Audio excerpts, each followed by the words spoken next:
Good morning, dear students. You are welcome back to Faridpur Government Girls High School online school. Today, I am SM Kobirujaman going to have a class on English for the students of class 8. Dear students, you have already known more about narrations. Today we will discuss more about narrations. You have already learned what is narration, how many kinds of narrations are there, how to change the narration, rules and regulation, etc. Today we are going to have a practice on passage narration. You have already done it, you have already known it, you know how to change passage narration, as you have to face in the exam on passage narration. So we are going for a practice on passage narration. Look at the board. I am going to write a passage on the board. You can also write on it on your exercise book.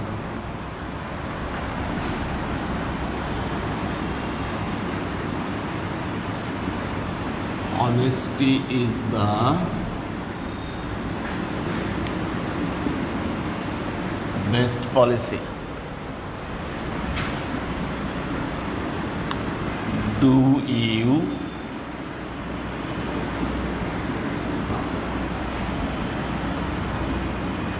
think so?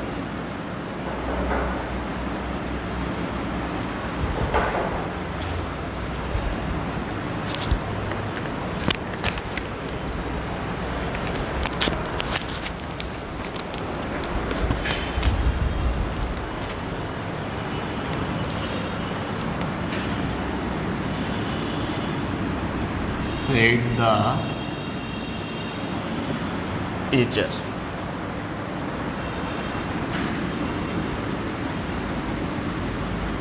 The boy said,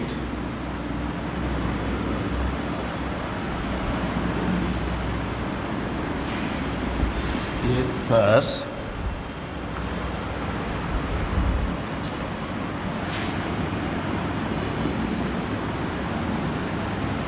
I think so.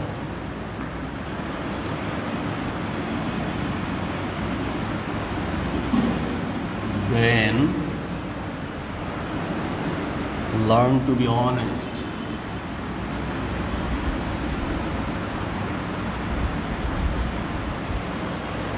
Honest from your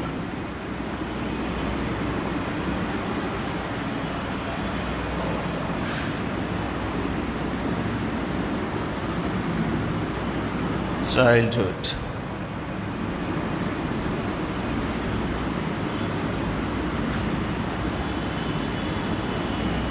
Thank you, sir.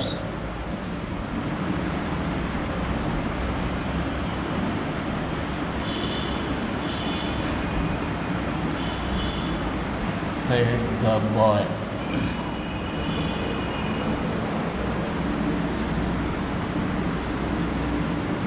I must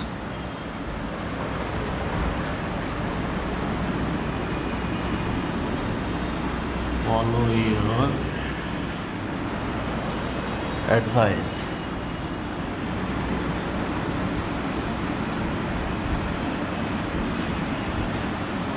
May Allah bless you.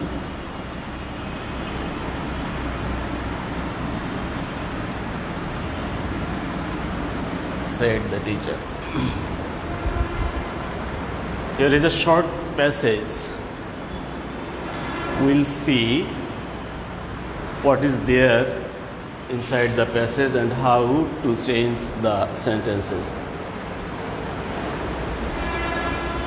Dear students, you can see some sentences are there like honesty is the best policy. It is one of the assertive sentences. Do you think so? Said the teacher. Do you think so? It is one of the interrogative sentences. The boy said, yes, sir.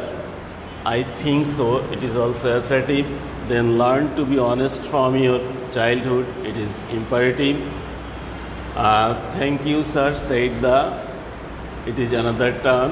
I must follow your advice, it is assertive. May Allah bless you, it is optative. So তোমরা দেখতে পাচ্ছ যে এর মধ্যে এই প্যাসেজটার মধ্যে বিভিন্ন ধরনের সেন্টেন্স রয়েছে এবং তোমরা অলরেডি জেনেছো কিভাবে বিভিন্ন সেন্টেন্সের ন্যারেশন চেঞ্জ করতে হয়।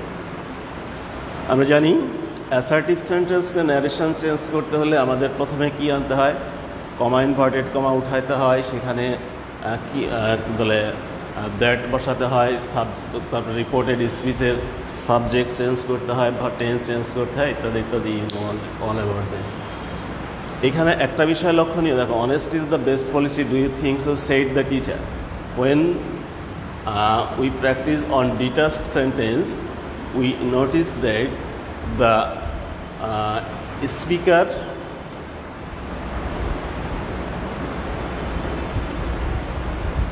who says, যে বক্তব্যটা বলে বা সে প্রথমে থাকে, যেমন the teacher said honest is the best policy, এভাবে।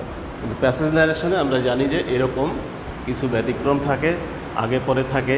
কখনো কখনো দেখা যাবে যে এখানে আদেও স্পিকার নাই, সেক্ষেত্রে আমরা কিভাবে করব, যেখানে দেখা যাবে যে আদৌ স্পিকার নাই, সেই ক্ষেত্রে আমাদের করণীয় কি, যেহেতু এখানে দুইটা পার্ট থাকে, একটা হলো speaker and another the person spoken to, যে বলে এবং যাকে বলে। তো প্যাসেজ ন্যারেশনে আমাদের সুবিধাটা হলো এইটায়, যদিও স্পিকার যদি উল্লেখ নাও থাকে তাহলে আমরা বুঝে নিতে পারবো যে এটার মধ্যে কে কাকে বলছে, কোন বক্তব্যটা স্পিকারের, কোন বক্তব্যটা স্পিকার টু, অর্থাৎ যাকে বলা হচ্ছে তার। সো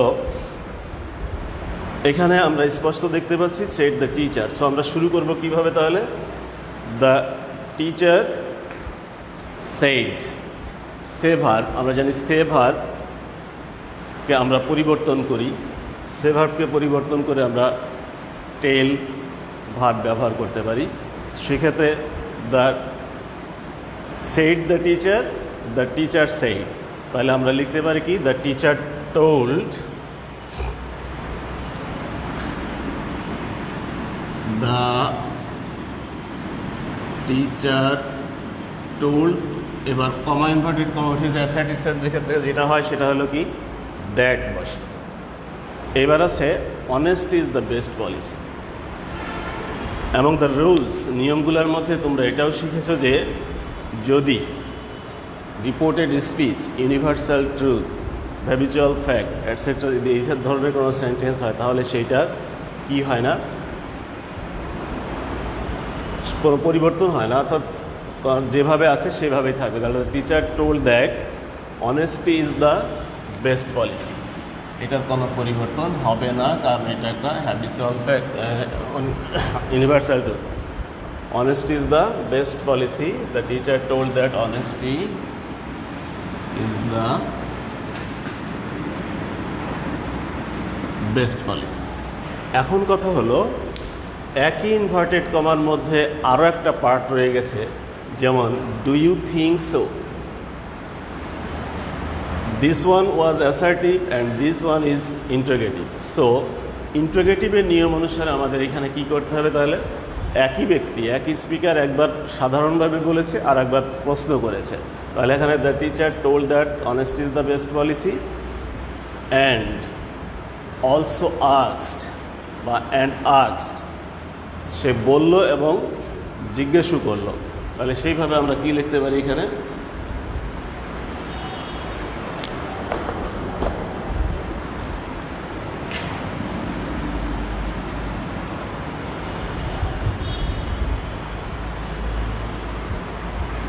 পলিসি এখানে আমরা শেষ করব না, কারণ এখানে হলো কি আমাদের আরও একটা অংশ রয়েছে অ্যান্ড আস্কড। সে প্রথমে বলল এবং অ্যান্ড আমরা জানি কি, প্রশ্নবোধক চিহ্ন হলে, ইন্টারোগেটিভ সেন্টেন্স হলে আমরা ইয়েস নো কোয়েশ্চেনের ক্ষেত্রে আমরা আস্ক বা ইনকোয়ার ডিমান্ড ব্যবহার করি, সেটা অ্যান্ড আস্কড। তারপরে কি হবে, do you think so, do you think so, তাহলে অ্যান্ড আস্কড কমা ইনভার্টেড কমার জায়গায় ইফ, হি, থিঙ্কের জায়গায় কী হবে, থিঙ্ক সো প্রেজেন্ট ইনডিফিনাইট, এটা কী হবে এখন past, and asked if he thought so, if he thought so, অর্থাৎ ইন্টারোগেটিভ চেঞ্জ হয়ে এখন কী হয়ে গেল, এটা assertive. Honesty is the best policy and asked if he thought so. তাহলে প্রথম ইনভার্টেড কমার মধ্যে যে অংশটা ছিল তার একটা অ্যাসার্টিভ এবং একটা ইন্টারোগেটিভ অংশ আমরা কীভাবে পরিবর্তন করতে পারলাম। The teacher told that honest is the best policy and asked if he thought so. এটা কীভাবে সাবজেক্ট পরিবর্তন হয়েছে, টেন্স পরিবর্তন হয়েছে, এইটার নিয়ম কারণ আমরা আগেই শিখেছি। তারপরে আমি একবার ইফ ইউ এটা কি বলে, সেকেন্ড পার্সন ছিল, যে কারণে এটাকে আমরা নিয়ম অনুসারে যদি অবজেক্ট যেটা থাকবে সেই অনুসারে হওয়ার কথা, অবজেক্ট এখানে যেহেতু থার্ড পার্সন, কাজ এখানে থার্ড পার্সন দেওয়া হয়েছে। আচ্ছা, the boy said yes sir. দেখো এখানে দুইটা কথা আছে, একটা হলো ইয়েস আর একটা আছে স্যার। এই দুইটার ব্যবহার যখন কোনো রিপোর্টেড স্পিচের মধ্যে ইয়েস কথাটা আসে, তার মানে কি এইটা কোনো প্রশ্নের উত্তরে হা অথবা আমরা না বলি। যেমন দ্য বয় সাইড ইয়েস, অর্থাৎ সে যে প্রশ্নটা করেছিল আগে, টিচার যেটা করেছিল তার উত্তরে সে বলেছে কি ইয়েস। এইরকম ক্ষেত্রে প্যাসেজ ন্যারেশনে আমরা যেটা ব্যবহার করি সেটা হলো অ্যান্সার ইন দ্য অ্যাফার্মেটিভ, আর যদি নো হয় অ্যান্সার ইন দ্য নেগেটিভ। তো এখানে the boy side, that is the boy, এটা যে প্রশ্ন করা হয়েছিল তার উত্তর, এবং যেহেতু সেটা উত্তর, কাজে এই সাইড হিসেবে আমরা কী ব্যবহার করব, অ্যান্সার্ড। তাহলে কি লিখবো আমরা,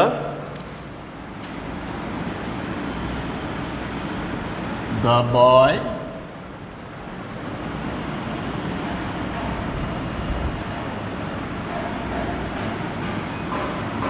answered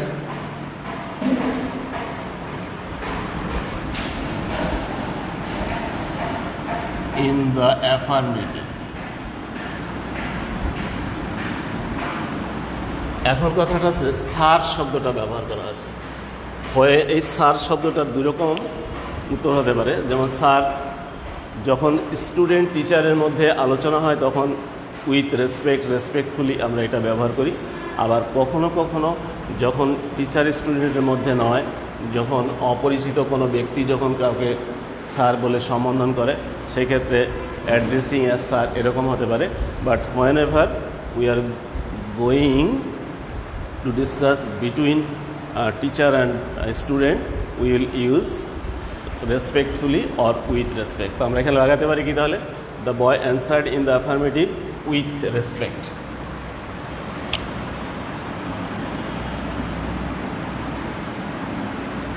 With respect or respectfully, that I think so. I think so. I এর জায়গায় কি হবে, he, think, past tense দিয়ে কি হবে, he thought so. তাহলে কি হলো, the boy answered in the affirmative with respect, বা এভাবে হতে পারে the boy respectfully answered in the affirmative, এভাবে হতে পারে। তুমি যেভাবে পছন্দ করো সেভাবে লিখলেই হবে। The boy answered in the affirmative with respect, বা the boy respectfully answered in the affirmative that he thought so. Okay, এরপরে আসছে দেখো, then learn to be honest from your childhood. This sentence is imperative. Learn,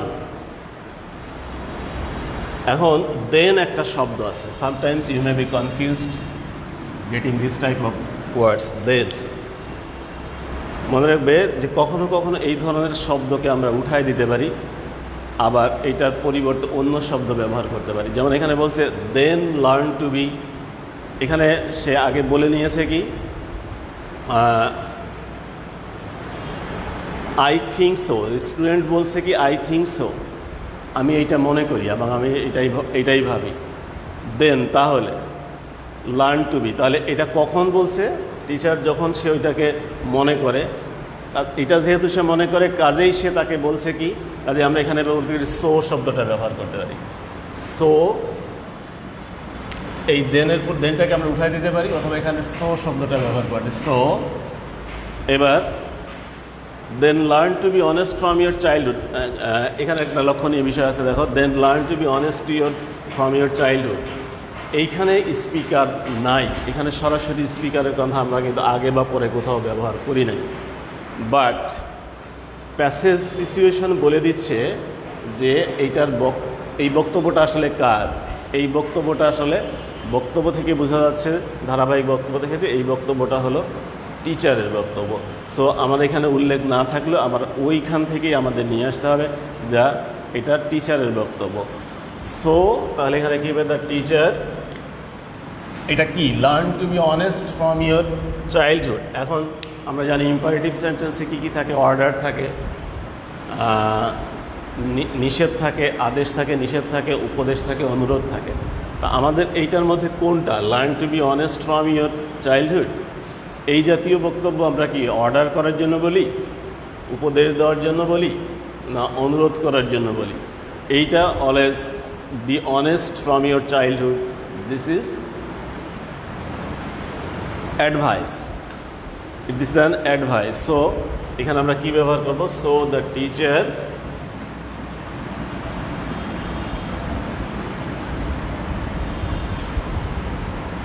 advised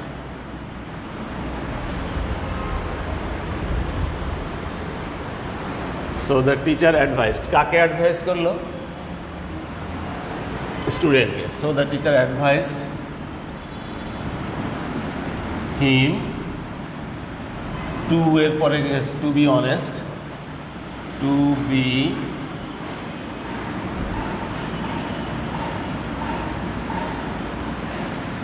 honest from your childhood, এখানে কি his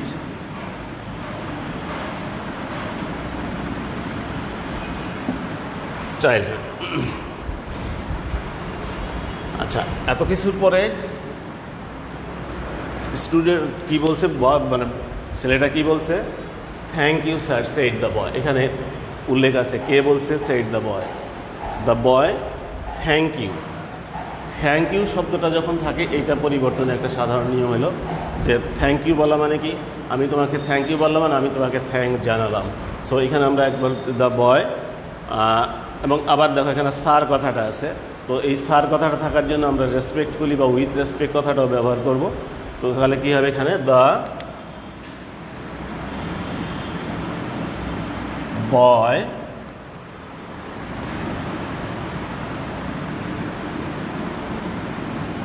thank হিম বা thank the teacher আমরা উল্লেখ করতে পারি। এখানে থ্যাংক হিম বলতে যেখানে টিচারকে বোঝায়, থ্যাংক দ্য টিচার। কীভাবে, স্যার কথাটা থাকার জন্য কী হবে এখানে, respectfully, the boy thank the teacher respectfully. এবার দেখো আমাদের এখানে I must follow your advice, এইখানে আবার এইটুকু বলার পরে স্টুডেন্ট আবার আরেকটু যোগ করে দিয়েছে, সেটা হলো কি I must follow your advice. এবং এইটা ওই একই, এই যে আমরা বলছি the teachers advised him to be honest from your childhood, the boy thank the teacher respectfully. এই যে বয় থ্যাংক জানালো এবং সে জানানোর সাথে সাথে আবার কি বলল, I must follow your advice, I must follow your. তাহলে এইখানে আমরা কি করব, the boy thank the teacher respectfully, এবং এটার সাথে সে যোগ করে দিল কি, and added that I must follow your advice. এখন দেখো I must follow your advice, এই সেন্টেন্সটা নিয়ে আবার কথা আছে। তাহলে আমরা কি লিখতে পারি, that he must follow his advice. এখন এখানে আমরা একটু বলে নেই, আমরা নিয়মে শিখেছি কি মাস্ট থাকলে সেখানে পাস্ট টেন্সে হ্যাড টু ব্যবহার করতে হয়, but some of the points are there where এটা হ্যাড টু হবে না। যেমন টিচার যা বলে, টিচারের কথাটা মান্য করা এটা ম্যান্ডেটরি, বাবা মার কথা মান্য করা, অনুসরণ করা এটা টিচার এর উপদেশ মেনে চলা বা কিছু এরকম সত্য আছে যেগুলা যদি সেইগুলা দিয়ে যদি মাস্ট দিয়ে যদি সেইগুলাকে প্রকাশ করা হয় তাহলে সেইটার কোনো পরিবর্তন হবে না। যেমন হি মাস্ট, এখানে মাস্টের পরিবর্তন হ্যাড টু না হয়ে মাস্টই থাকবে, বাট অন্যান্য ক্ষেত্রে হ্যাড টু হতে পারে। যেমন you must obey your, the teacher said you must obey your parents. এই you must obey your parents এই জাতীয় সেন্টেন্সটা এটা একটা ম্যান্ডেটরি বাক্য এবং এটা কী করতে হবে, অবশ্যই তোমাকে মানতে হবে, ফলো করতে হবে, এটার বিকল্প কিছু নাই। এই জাতীয় সেন্টেন্সের ক্ষেত্রে মাস্ট পরিবর্তন হ্যাড টুতে পরিবর্তন হবে না এবং সেই ক্ষেত্রে শুধু সাবজেক্ট বা অন্যান্য অংশে পরিবর্তন হবে। And added that he must follow his advice. Last one হলো may Allah bless you said the teacher, and this is optative sentence. Optative সেন্টেন্সের নিয়ম আমরা জানি, সেখানে কি থাকে, স্পিকারের পরে কি বলে উইশ অর প্রে।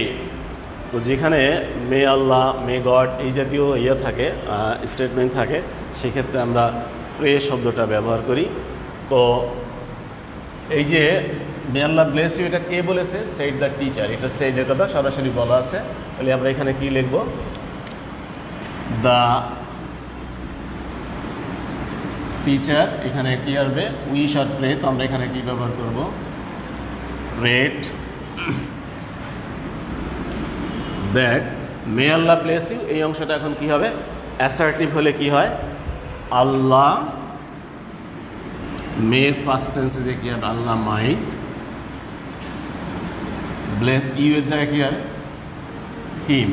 এই হিম বলতে কাকে বোঝানো হয়? স্টুডেন্ট। এখানে আমরা প্যাসেজ নারেশন যখন করি তখন উত্তরের মধ্যে যেমন হিম দিয়ে যদি স্টুডেন্ট বোঝায় তাহলে এস, যদি টিচার বোঝায় তাহলে টি, বয় বুঝালে বি, এরকম যদি গার্ল বুঝালে জি, এরকম আমরা উল্লেখ করে দিলে এটা বুঝতে সহজ হয়। তবে না দিতেই যে হবে এরকম কোনো বাধ্যবাধকতা নাই, কারণ টিচার যখন খাতা দেখবেন তখন তিনি বুঝবেন যে আসলে ওইটা কোনটা। তুমি তোমার বোঝানোর জন্য এখানে ওইটা ব্র্যাকেটে ব্যবহার করতেও পারো, নাও করতে পারো। তাহলে আমরা দেখলাম যে প্যাসেজ নারেশনের মধ্যে বিভিন্ন ধরনের sentence, assertive, interrogative, operative, exclamatory, কীভাবে আমরা শুধু এক্সক্লামেটরি বাদে আমরা সবগুলো সেন্টেন্সের ব্যবহারের মধ্যে করেছি। এবং it is just a reminder for you, তোমাদের একটু মনে করিয়ে দেওয়া, এগুলো তোমরা আগেও করেছো, এখনও করছো এবং ভবিষ্যতে আরও করবে। জাস্ট আমরা একটা প্র্যাকটিস করলাম যাতে কি হয় এই নিয়মগুলো আরেকবার একটু মনে হয়, করতে গেলে এটা সহজ হয়। তো আমরা ভবিষ্যতে এই ধরনের আরও ক্লাস করব, আরও প্র্যাকটিস করব, যেটা তোমাদের জন্য আরও হেল্পফুল হবে। Thank you for today.